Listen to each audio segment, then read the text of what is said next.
All right. Hello, my name is Nicholas Shields. This is my presentation on professional standards.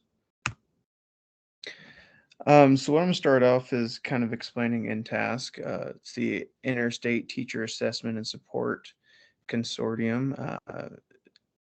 Uh, we have here a quote from Kathleen Paleokis, but just from my understanding from it, it's a group of scholarly associations that are preparing students of education for their futures and making decisions on them being licensed. And what I'm going to be comparing the two with will be the National Council for the Social Studies. This is an organization that covers teachers. Well, it's a dedicated in developing and progressing the social studies within education, and this covers teachers from elementary to college, and it's really a wide variety of studies. I mean, you have, history, which is what I'm going to be going into, to, anthropology, economics, geology, etc. Now, the two kind of themes, there's, the four standards and the two themes that I'm going to be going with are going to be this. With the N task is going to be student learning, and NCSS will be in individual development and identity. The second theme will be diverse learners and culture. So for the first theme with student learning, it's understanding how students learn and develop. And so with individual develop and identity is individual development of the students based on environment.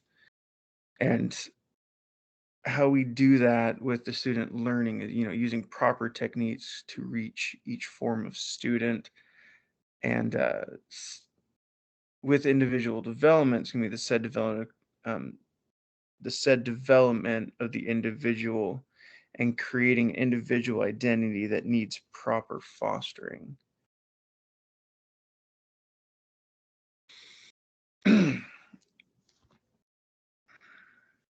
And where that's kind of going is, excuse me, where that's kind of going is understanding how students learn and develop is how we as teachers need to observe and communicate with these students so we can have a better understanding of where they're coming from.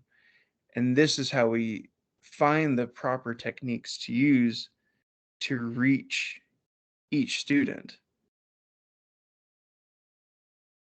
And I mean, each student has a completely individual environment that they're growing up in. We don't know where they're coming from. We don't really understand until we're actually becoming a part of their lives and growing and connecting and communicating with these kids.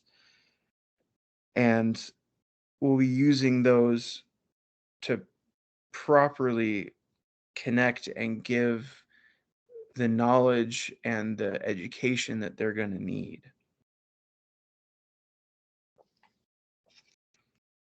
Now, diverse learners and cultures do connect very well, and I wanted to use these quotes that I found here.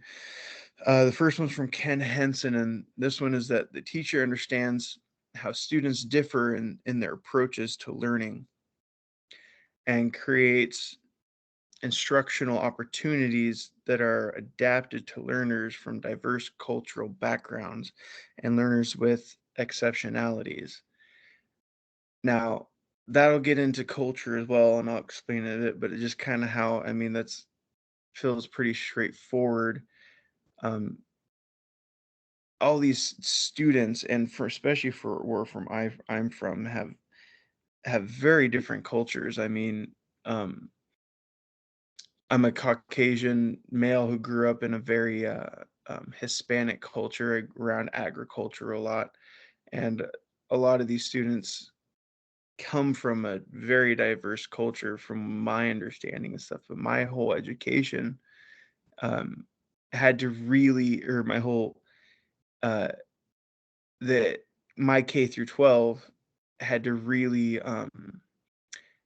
find ways to help them with like ELA programs and stuff like that that they're still doing at that school today. in certain forms, but um,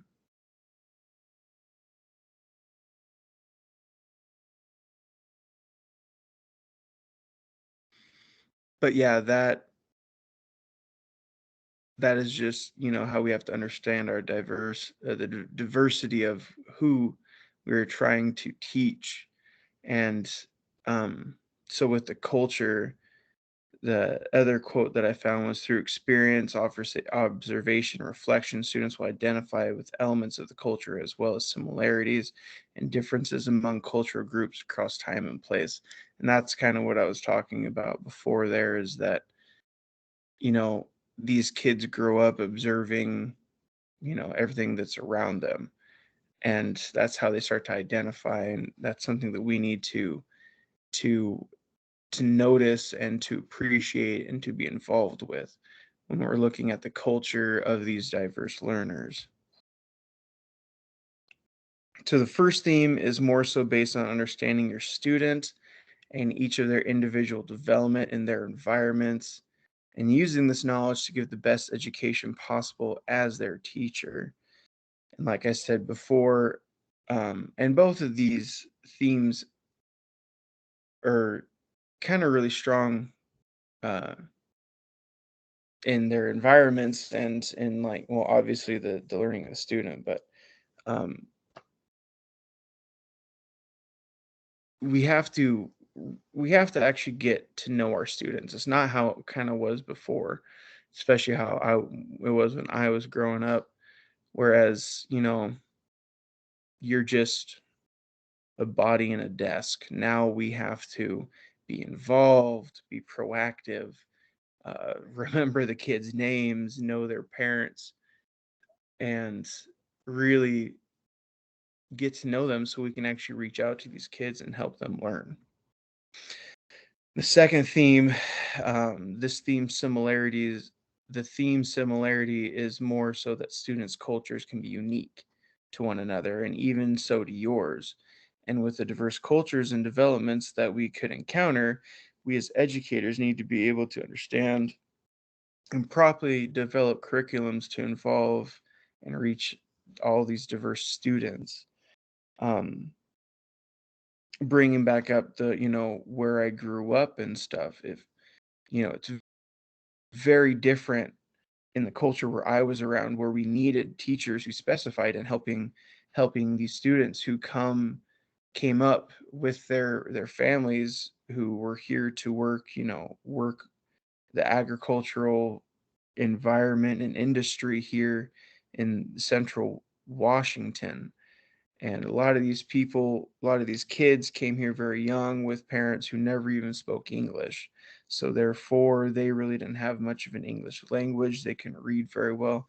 And, for example, my mother was a pretty much a reading teacher. She helped kids who, were in high school and were reading at the first grade level, and brought them up to, at their level or even better. And this is the kind of things that we needed to do as educators, to able to help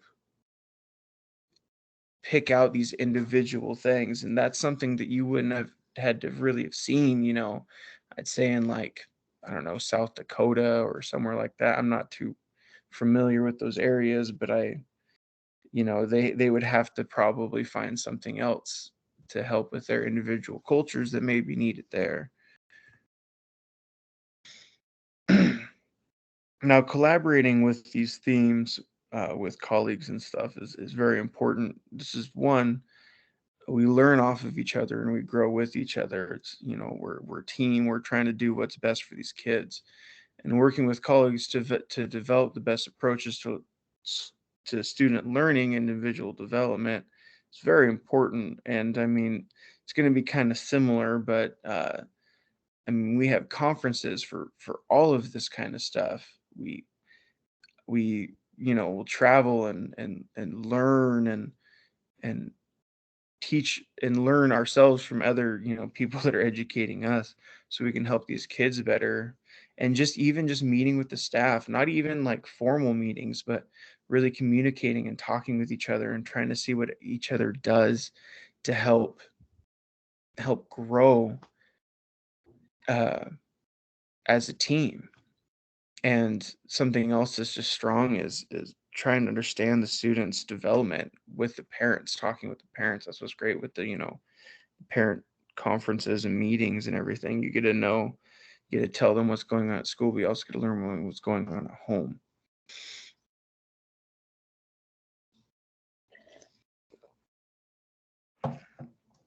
And then just we as educators really need to uh, learn the individual cultures, environments, and especially we need to accept them and appreciate them, or we're not going to want to learn them.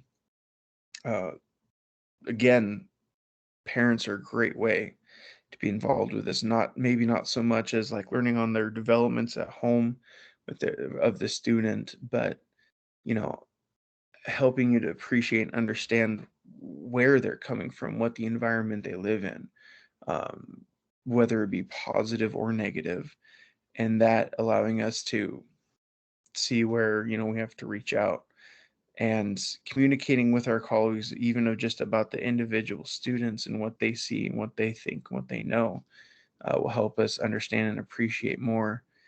And really, just being involved and being around and understanding the community these kids are growing up in.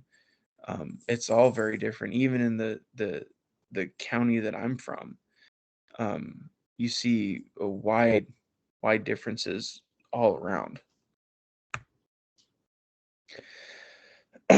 So, data-driven instruction, decision making helps drive students learn based off of assessment of their knowledge. So, with just the student learning, we're taking these tests and we're using that data to really understand where these kids are coming from, and we're able to work off of that.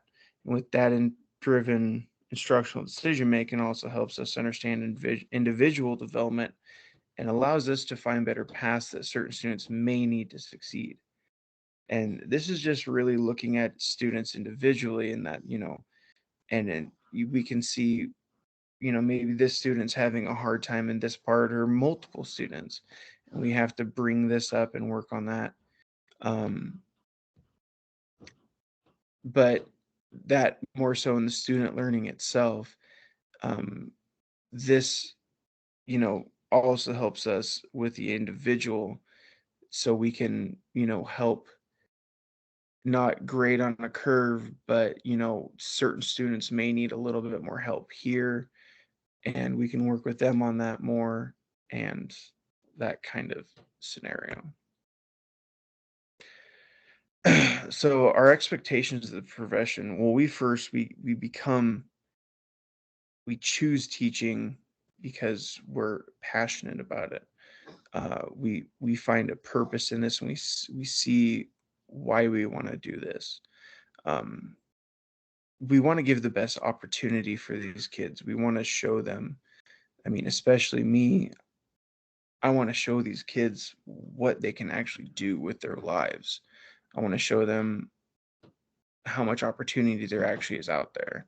I don't, and you want to do that. You want to push them forward and really show them that, you know, life is just this big open ocean that you can just do anything. And taking opportunities to learn new techniques, uh, to improve your teaching, and that just goes back with conferences and studying and finding out more and collaborating with your colleagues to to really grow your own knowledge on what you're doing as a teacher. And then advancing your abilities by constantly growing with your profession, and that just goes back in the same thing. I mean, we continually take classes, we continually grow and learn from conferences, and it all just comes down to willingness to grow over time and being open-minded.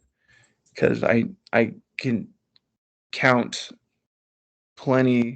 name plenty of educators that I've had who just did not want to grow with the times, did not want to be, they got stuck in their old ways, and that's just not a way. you know we got to advance education with our times being advanced. Well, that's my presentation. Here's my works cited.